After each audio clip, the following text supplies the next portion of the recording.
to the gentlewoman from Texas, Ms. Jackson Lee. Recognized for 3 minutes.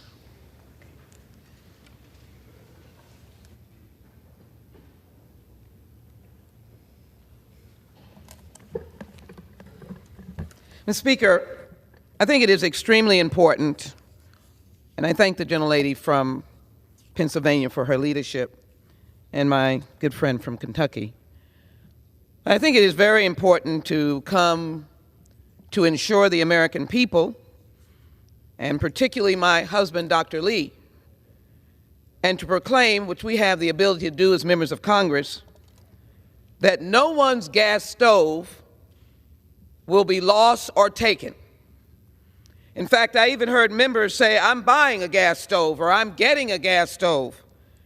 Let me proclaim again, no gas stove will be taken from any American ever, ever. It is interesting to be on the floor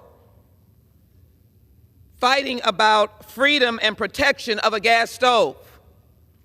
Needless to say, today is June 6th. I stood earlier today to honor D-Day. I know what those men died for. And so it is important to be able to protect consumers from dangerous explosions of any kind. And that is all that our agencies are doing.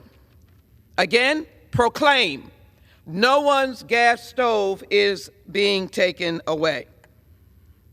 We will be debating freedom of a gas stove, protection of a gas stove.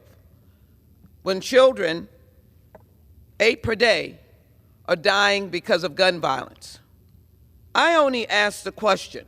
I want my constituents in Houston to know, my constituents in Texas to know, my constituents in the nation to know, as we represent the entire nation, that no one's gas stove needs protection or freedom, because there is an agency that prospectively 3 years is looking to ensure that all gas stoves are safe. We owe that to the American people. And I have now for the 3rd time been engaged with the RAINS Act. Please let me explain to you what that is. It is literally a stop sign of the executive functioning. Because if a regulation is abusive to the American people, we can file, and it often happens, lawsuits to challenge that. And that will be individual consumers or companies. But when you have a regulation, it takes at least a year almost for the input of the American people to be able to say this is a regulation that works or not. But the RAIN Act will require the Congress to intercede every moment.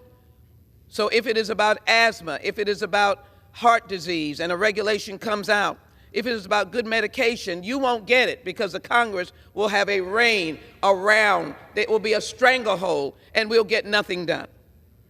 The separation of powers, I've done that before as well, out of the Judiciary Committee, and all that will do. Gentlewoman's time has expired. I yield another minute to the gentlewoman. The gentlewoman from Texas is yielded 1 minute.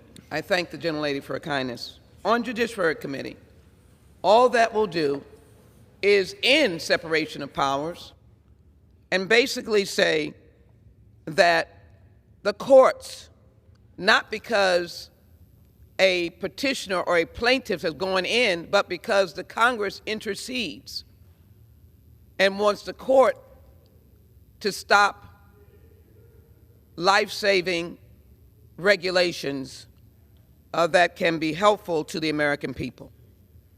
So I know that we have to do our duty and be here today.